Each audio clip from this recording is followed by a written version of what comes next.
दोस्तों, पूर्व सीजीआई रंजन गोगोई ने पलटी मार दी है। जिस एक देश एक चुनाव पर मोदी जी एड़ी चोटी का जोर लगा रहे हैं, उसी एक देश एक चुनाव के खिलाफ मोदी के बहुत ही चहीते पूर्व सीजीआई रंजन गोगोई खड़े हो गए। एक देश एक चुनाव में चुनाव आयोग की भूमिका पर पूर्व सीजीआई गोगोई ने मोदी सरकार को चेतावनी दे दी है, जिससे एक देश एक चुनाव और उसमें चुनाव आयोग यानी इलेक्शन कमीशन की भूमिका पर अब मोदी और रंजन गोगोई आमने सामने हैं। पूरा मामला बताऊंगी आगे आपको विस्तार से, तो वीडियो के आखिर तक बने रहिएगा। नमस्कार, आपके साथ मैं हूं अदिति और आप 4 PM न्यूज नेटवर्क देख रहे हैं। दोस्तों, रंजन गोगोई सबसे ज्यादा विवादित सीजीआई रहे। राम मंदिर के फैसले पर उन्होंने सरकार से समझौता किया था, ये आरोप उन पर एक तरीके से लगा हुआ है, जिसके बाद टिकट देकर के भाजपा उन्हें राज्यसभा भेजती है। तो जो आरोप उन पर राम मंदिर फैसले को लेकर के लगाए जा रहे थे, मतलब ये कदम भारतीय जनता पार्टी का कि राज्यसभा का टिकट देकर के उन्हें राज्यसभा भेजना, इन तमाम आरोपों पर और एक तरीके से मुहर लगा दिया था। अब उसी रंजन गोगोई के चलते मोदी के सर पर अब तलवार लटक रही है।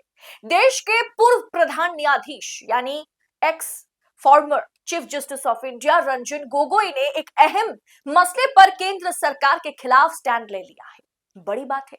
इस कारण सबकी नजरें अब पूर्व सीजीआई की तरफ एक तरीके से मुड़ गई है।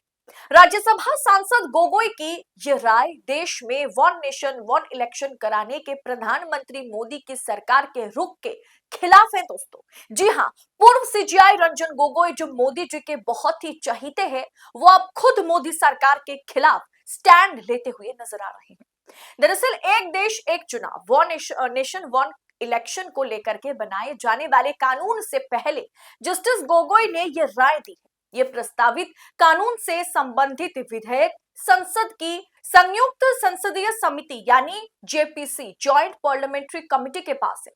इसको लेकर के संसदीय समिति में बैठक हुई, जिसमें रंजन गोगोई ने अपनी राय रखी, क्योंकि इस कमेटी के वो मेंबर हैं जो सरकार के रुख से बिल्कुल उल्टा है, बिल्कुल अलग है।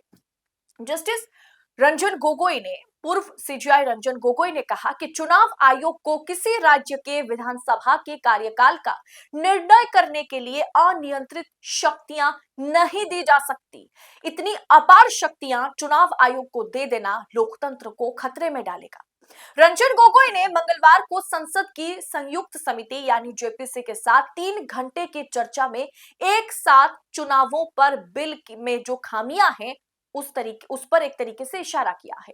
मतलब सरकार जहां एक देश एक चुनाव को या इस कानून को, इस बिल को पास कराने की जद्दोजहद में लगी हुई है और इसे हर हाल में सही ठहराने की कोशिश में लगी हुई है, वहीं पर रंजन गोगोई ने इस ओर इशारा किया कि इस बिल में तमाम तरह की खामियां हैं जिसे ठीक करने की जरूरत है। उन्होंने चेतावनी दी है कि चुनाव आयोग यानी इलेक्शन कमीशन को स्केड्यूल तय करने के लिए अनियंत्रित शक्तियां देना उचित नहीं होगा। इससे लोकतंत्र खतरे में आ जाएगा। उन्होंने मोदी शाह की दुखती नब्ज को एक तरीके से पकड़ लिया है। अंग्रेजी अखबार दी हिंदू की रिपोर्ट के मुताबिक भाजपा सांसद पीपी चौधरी की अध्यक्षता वाली संसदीय संयुक्त समिति संविधान बिल 2024 की समीक्षा कर रही है इस समय, जिसे 17 दिसंबर 2024 को लोकसभा में पेश किया गया था। यह बिल चुनाव आयोग को लोकसभा और सभी राज्य विधानसभाओं को लेकर के एक साथ चुनाव कराने का अधिकार देने का प्रयास करता है और इसी बिल पर एक तरीके से रंजन गोगोई ने प्रहार किया। विपक्ष का कहना है, जाहिर सी बात है, विपक्ष भी इसका घोर विरोध कर रहा है। विपक्ष का कहना है कि नए बिल की धारा जो 82A5 है, उसमें कहा गया है यदि ईसी यानी इलेक्शन कमीशन की राय है कि किसी विधानसभा के चुनाव लोकसभा के आम चुनाव के साथ नहीं कराए जा सकते, तो वहीं राष्ट्रपति को सिफारिश कर सकता है उस विधानसभा के चुनाव के बाद उसे कराया जाए। दोस्तों, चुनाव आयोग के लिए समय सीमा निर्दिष्ट ना करके क्या ये कानून उसे मनमानी और अनियंत्रित शक्तियां नहीं दे रहा है? यह सवाल विपक्ष ने मोदी सरकार से पूछा और विपक्ष के यानी इंडिया के सुर में कहीं ना कहीं अब रंजन गोगोई भी सुर मिला रहे हैं। दोस्तों, रंजन गोगोई ने स्वीकार किया है और कहा है ये उचित नहीं होगा और इस धारा को संशोधित करने की आवश्यकता है ताकि खामियों को हम दूर कर सके। फिलहाल इस बिल में तमाम तरह की खामियां हैं जिसे वाकई बहुत जल्द दूर करने की जरूरत है, तभी हम इसे कानूनी रूप दे सकते हैं और कानूनी रूप से इसकी एक तरीके से टिकाऊ हो पाएगी। रंजन गोगोई ने कहा है कि इलेक्शन कमीशन यानी चुनाव आयोग को राज्य विधानसभा के कार्यकाल को बढ़ाने या घटाने के लिए अनियंत्रित शक्तियां नहीं दी जा सकती। दोस्तों, सरकार तो यहीं पर खेल रही है ना, सरकार इसी पिच पर खेल रही है कि चुनाव आयोग को कैसे भी करके वो अपने पाले में कर सके। और चुनाव आयोग अगर भारतीय जनता पार्टी की ओर से, सरकार की ओर से बैटिंग करेगा तो एक तरीके से हम समझ सकते हैं कि भारतीय जनता पार्टी जो है वो एक के बाद एक चुनाव जीतती चली जाएगी। और इस पर एक तरीके से रंजन गोगोई ने साफ भारतीय जनता पार्टी की सरकार, मोदी सरकार के खिलाफ स्टैंड ले लिया है। और इसे देखते हुए भारतीय जनता पार्टी और सरकार की पसीने छूट गए, क्योंकि रंजन गोगोई मतलब तमाम विपक्षी पार्टियां या विपक्ष जो भी इस जेपीसी मीटिंग में शामिल रहे, उन्होंने जितने भी मुद्दे उठाए, इसे सब कुछ को दरकिनार किया जा सकता है। लेकिन पूर्व सीजीआई रंजन गोगोई जो कि मोदी के अधिक चाहते हैं, जो मोदी के करीबी हैं, अगर उन्होंने कुछ सुझाव रखा है जो सार्वजनिक तौर पर मीडिया के सामने जो रिपोर्ट, जो उनका कमेंट रहा वो सामने आ गया है, ऐसे में उसे दरकिनार भारतीय जनता पार्टी की सरकार, मोदी सरकार नहीं कर सकती।